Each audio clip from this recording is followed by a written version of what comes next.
آج 27ویں تراویح رہی اور 30واں پارہ سورہ والضحیٰ سے لے کے آخر تک اور پھر مفلحون تک ہم لوگوں نے سماعت کیا۔ سورہ والضحیٰ میں اللہ تبارک و تعالیٰ نے چند چیزوں کا تذکرہ فرمایا ہے۔ مسئلہ یہ ہوا تھا کہ حضور صلی اللہ علیہ وسلم پر نزول وحی کا سلسلہ چل رہا تھا اور پھر ایک وقفہ آیا اور اس وقفے کو بولتے ہیں فترہ۔ فترہ یعنی فترۃ الوحی۔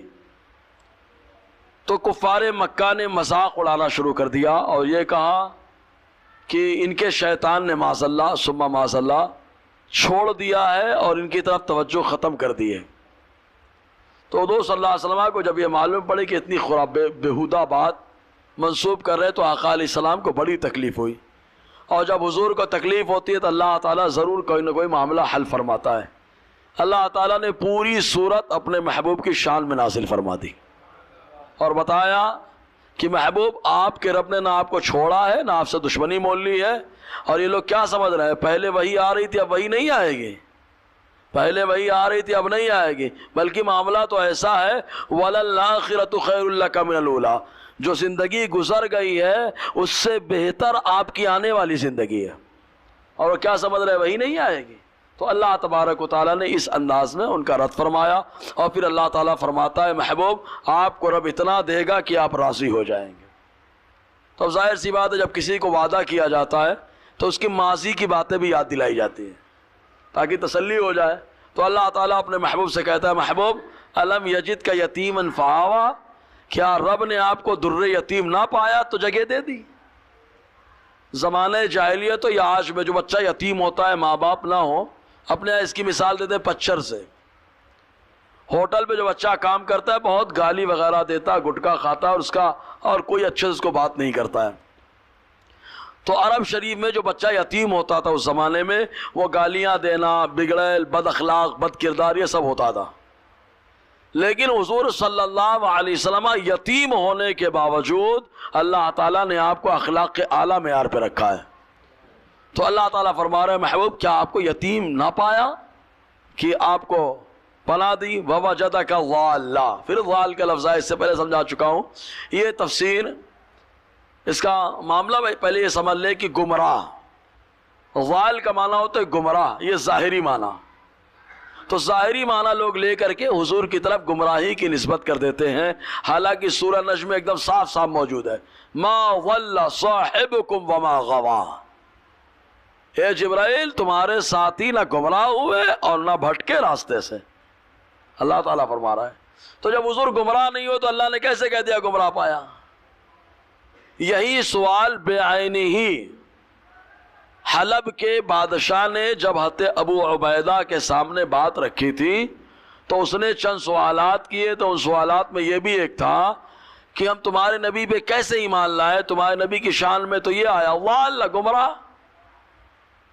تو حضرت ابو عبیدہ نے فرمایا ضال کا معنی گمراہ نہیں ہے، اے مستغرقا فی حبہ، یعنی اللہ تعالیٰ نے اپنے محبوب کو اپنی محبت میں ڈوبا پایا، اور جب محبت میں ڈوبا پایا فہدہ تو راستہ دے دیا، معراج پہ بلا کے جلوہ عطا فرما دیا۔ تو یہ جو تفسیر ہے خود رفتہ ہونا، یہ تفسیر حضرت ابو عبیدہ ابن الجراح رضی اللہ تعالیٰ عنہ کی ہے۔ تو اس کے اندر اس کا تذکرہ موجود ہے پھر سورہ انشراح۔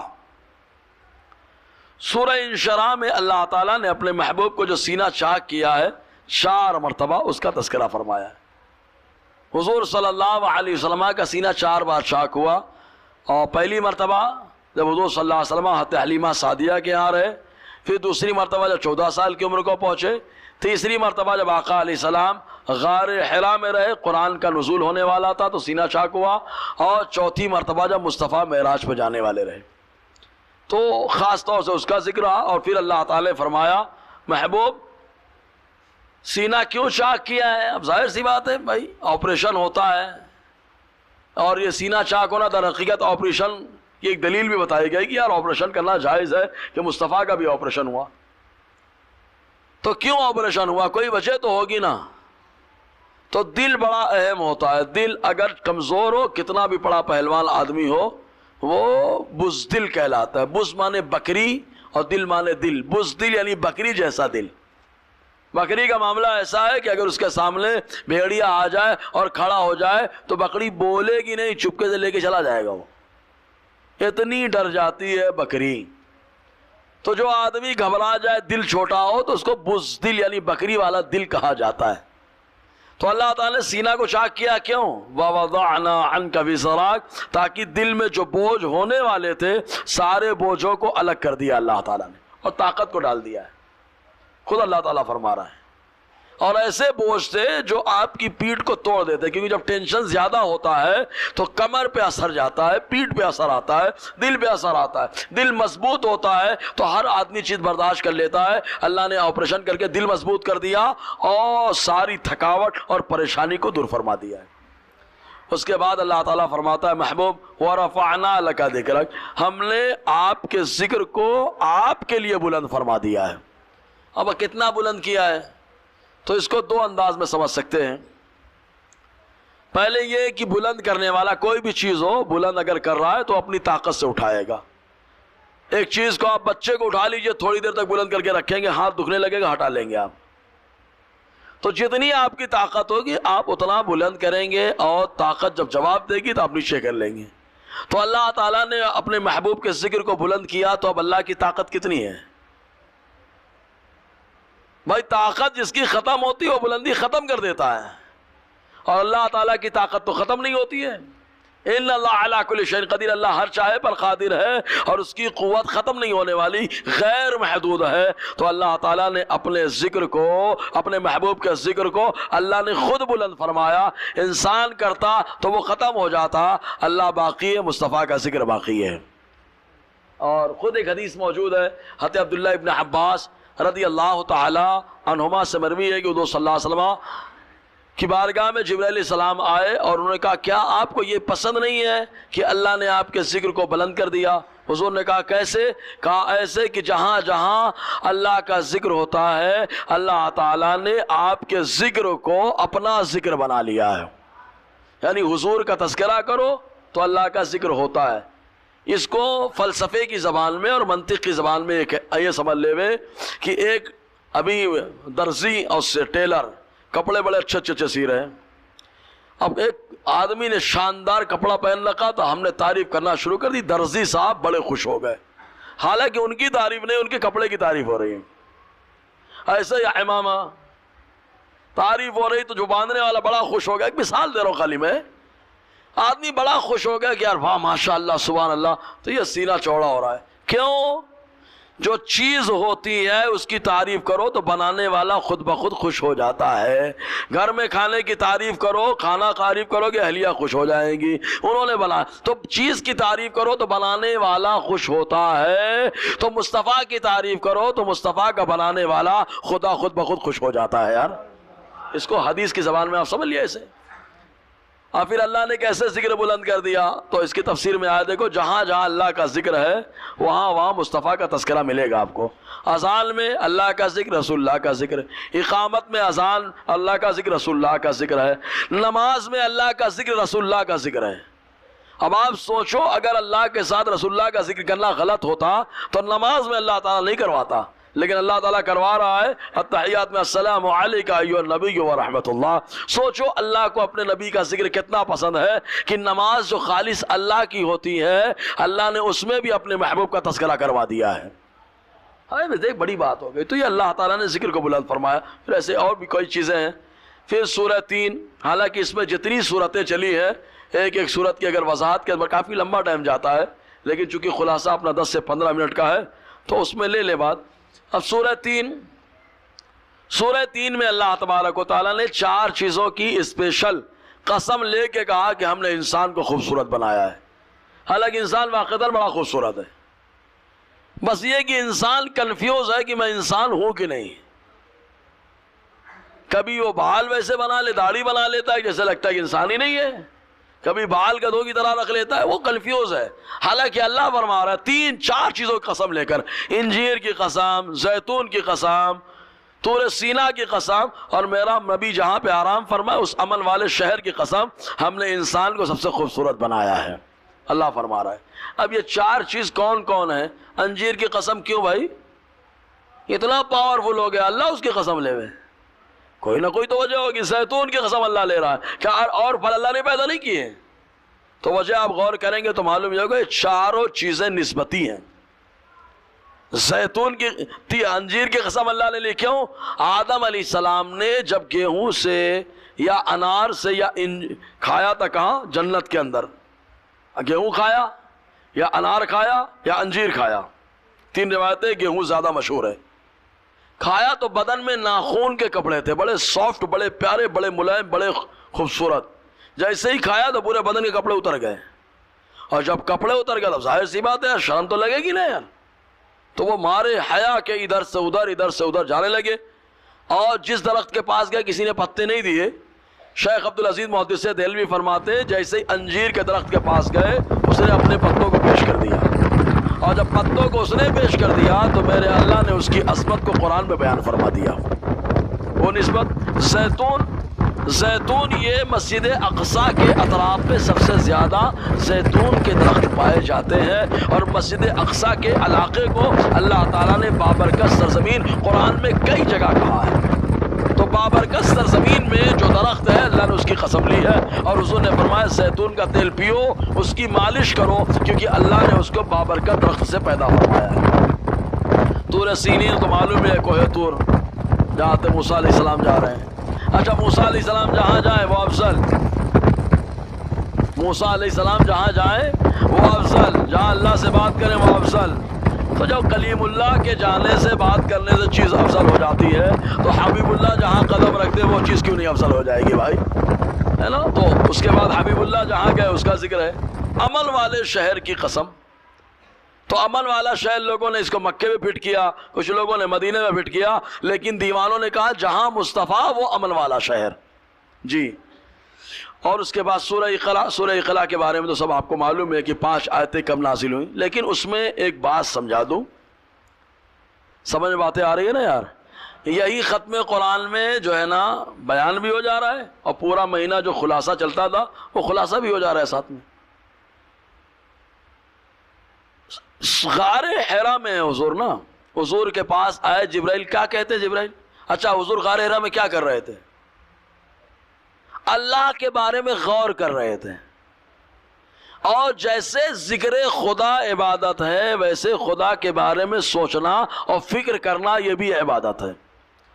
یعنی زبان سے ذکر کرے تو بھی عبادت، دماغ میں اللہ کی فکر ہو تو بھی عبادت ہے۔ اب اچھا آدمی، کوئی آدمی ایک دم ڈوبا ہے، ایک دم ایک فکر ہے، ایک مثال دے رہا ہوں، مان لے کہ ہم کارخانے میں ڈوبا، ایک دم فوکس پورا کارخانے میں کر کے رکھا ہے، اور ایک دوست آئے چل پہ گھوم کے آتے ہیں، تو کیا بولیں گے؟ پھر وہ دوست کیا کرے؟ ابے ہلائے گا ڈولائے، چل یار، پھر ہٹا دیں گے۔ پھر اگر بولے کارخانے کے بارے میں سوچا ہے، چل نا کارخانے کا مسئلہ حل ہو جائے گا، چل اچھا چل، کھڑا ہو جائے گا۔ کیوں؟ کارخانے کے بارے میں ٹینشن ہے، فکر ہے، اور یہ مسئلہ وہاں پہ حل ہو جائے گا، تو آدمی پہنچ جاتا ہے وہاں پہ۔ اب دیکھو حضرت جبرائیل نے کیا کہا حضور سے؟ اقرا، پڑھیے۔ حضور نے کہا ما انا بقاری، میں پڑھنے والا نہیں۔ مطلب کیا؟ میں اللہ کے بارے میں سوچ رہا ہوں، تو پڑھنے کی بات کر رہے ہو یار۔ جبرائیل نے ہلایا ڈولایا، پھر کہا پڑھیے۔ حضور نے کہا میں پڑھنے والا نہیں، پڑھ سکتا ہوں نہیں، یہ نہیں بولا، ورنہ تیسری بار بھی نہیں پڑھ پاتے۔ 2 مرتبہ کہا نا میں پڑھنے والا، تیسری مرتبہ کیا کہا جبرائیل نے؟ اقرأ بسم ربک الذی خلق، اس رب کے نام سے پڑھیے جس نے آپ کو پیدا کیا۔ مطلب کیا کہا؟ اللہ کے بارے میں آپ سوچ رہے ہو نا، رب کے بارے میں سوچ رہے ہو نا، اسی رب کے نام سے تو پڑھو۔ تو مصطفیٰ نے پڑھنا شروع کر دیا، سبحان اللہ۔ اگر پڑھنا نہیں جانتے تو حضور تیسری بار بھی نہیں پڑھتے۔ اچھا کوئی آدمی جس کو کلمہ نہ آتا ہو، ہم لوگ نکاح پڑھاتے ہیں، تو کلمہ پڑھاؤ، میک سامنے لگا دو، زبان لڑکھڑاتی ہے، تلفظ نہیں کر پاتے، بول نہیں پاتے، کیوں؟ پڑھنا نہیں آتا۔ اب اگر حضور کو پڑھنا نہیں آتا، مان لیجئے اللہ نہ کرے، ہاں الحمدللہ ہمارا عقیدہ یہ، حضرت کا علم لدنی تھا امیر، حضرت وہیں سے آئے تھے لکھے پڑھے ہوئے، ہے نا، اپنا نظریہ تو یہی ہے۔ لیکن اگر کوئی کہے حضور کو نہیں آتا تھا، معاذ اللہ ثم معاذ اللہ، تو حضور تیسری مرتبہ کیوں پڑھنے لگے بھائی؟ اور دھڑا دھڑ پڑھ رہے ہیں، ایک دم روانی کے ساتھ پڑھ رہے ہیں۔ بہرحال تو سورہ اقلاع میں اس کا تذکرہ موجود ہے، اور پھر سورہ قدر، شب قدر بھائی سب اسی کے بارے میں، فضائل میں۔ اور پھر سورہ بینہ، سورہ بینہ میں اللہ تعالیٰ نے پورے ایک منظر کشی کی ہے ہر دور میں انبیاء کرام کے آنے کی۔ تو حضور جب آئے تو منظر کیا تھا؟ اہل کتاب ایک طرف تھے، مشرکین ایک طرف تھے۔ اہل کتاب یعنی یہود و نصارہ، اور مشرکین جو بتوں کی پوجا کرتے تھے، کوئی ستارے کی پوجا کرتا تھا، الگ الگ چیزوں کی پوجا کرتے تھے، اور یہ سب جمے ہوئے تھے اپنے اوپر۔ اب ایسے ٹائم پہ اللہ تعالیٰ نے اپنی قدرت کی نشانی بنا کر مصطفیٰ کو بھیجا ہے، اور جب مصطفیٰ آئے تو صحیفوں کی تلاوت کرتے ہوئے آئے۔ حضور نے خالی قرآن نہیں، جو اصل زبور، اصل تورات، اصل انجیل کا پیغام ہے، اس کو بھی مصطفیٰ نے پڑھ کر کے سنایا۔ اس کا تذکرہ ہوا تو اللہ نے فرمایا جو ایمان نہ لائے وہ مخلوق میں سب سے بدتر ہے، اولئک ہم شر البریہ، سب سے بدتر ہے، اور جو ایمان لے آئے اولئک ہم خیر البریہ، مخلوق میں سب سے افضل و اعلیٰ ہے۔ اور اس کے بعد پھر سورہ زلزال، سورہ زلزال میں ٹوٹل قیامت کا تذکرہ ہے کہ جب قیامت آئے زمین ہلے گی۔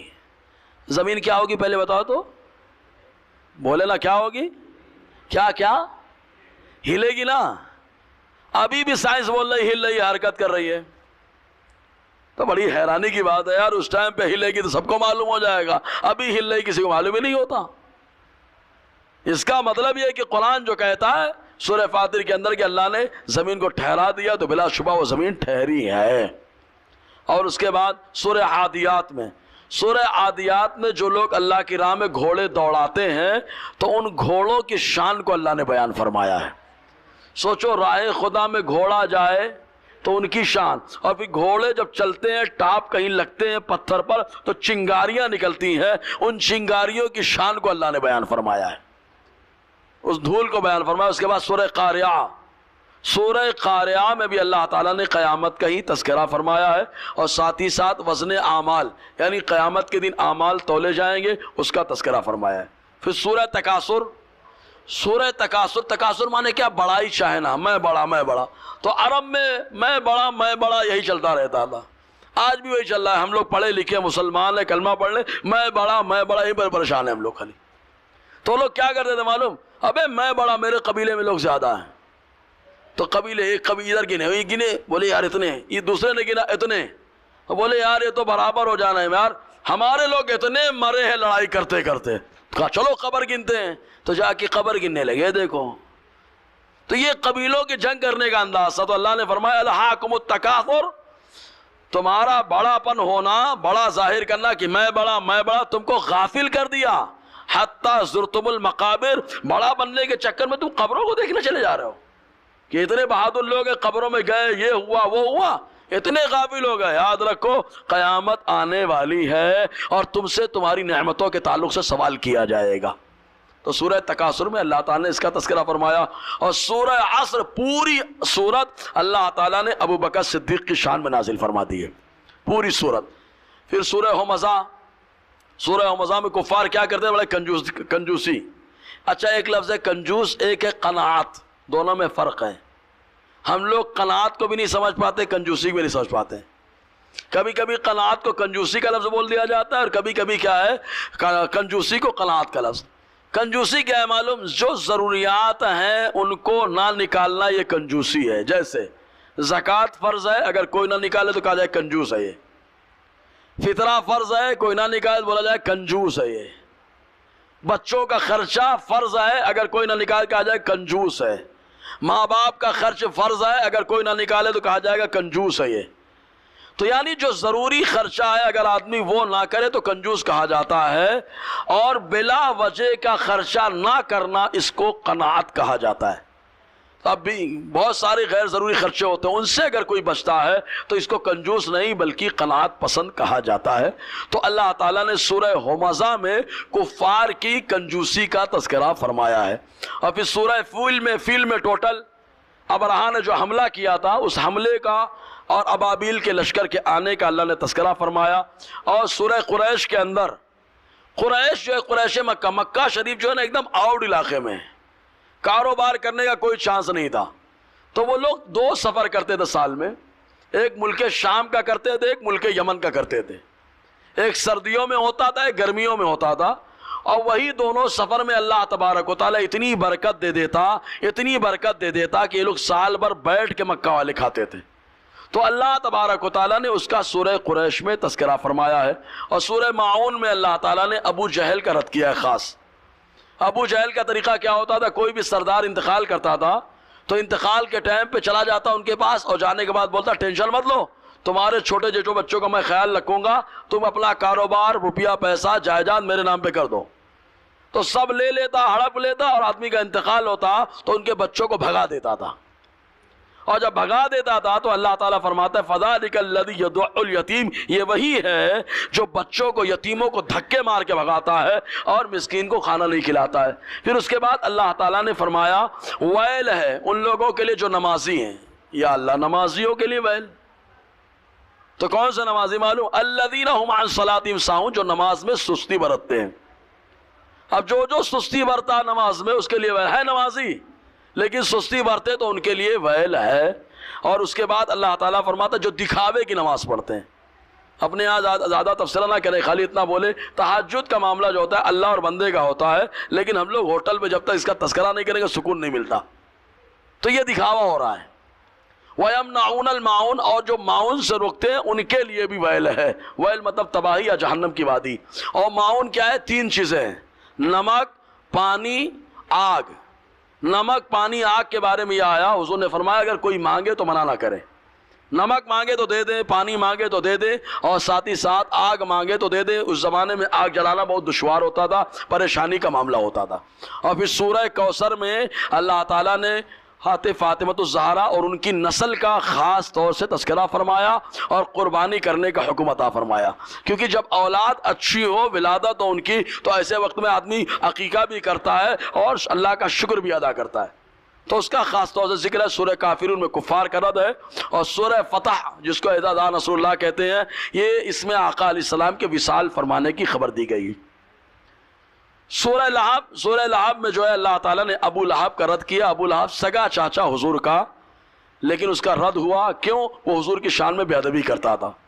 اور قل واللہ، اس کو سورہ اخلاص کہتے ہیں کہ خالص توحید پر مشتمل یہ صورت ہے، اللہ کی وحدانیت پر۔